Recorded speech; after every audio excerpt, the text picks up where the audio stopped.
Yo, what's going on, guys? Chris here, Overtime Athletes. So for today's video, what I kind of wanted to go over was the med ball side toss. You guys know, if you've watched any of my videos, I absolutely love utilizing ballistic movement for power, right? Releasing the ball and being able to utilize in that speed, strength, speed, power kind of continuum there.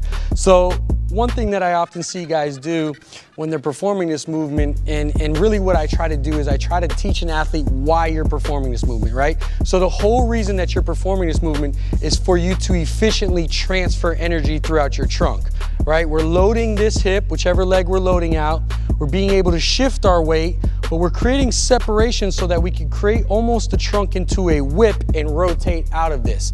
Now, depending on the athlete and what movement they'll actually do, like for instance, a baseball player compared to maybe something like a basketball player, they both need rotational movement.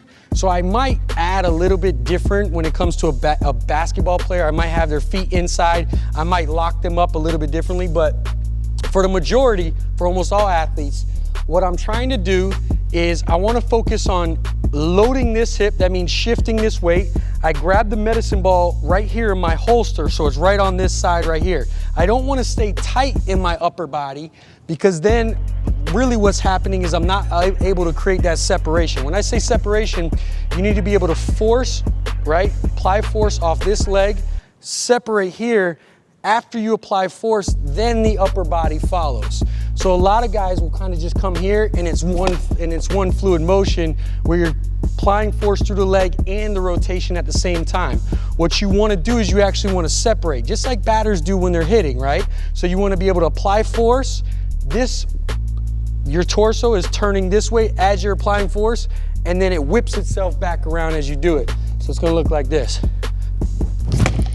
And you let your hands free so that you're not locked up at the top, but really you want to separate that and utilize that to whip yourself. And that's the proper way to do a med ball side toss, especially for athletes. I'll see you next time.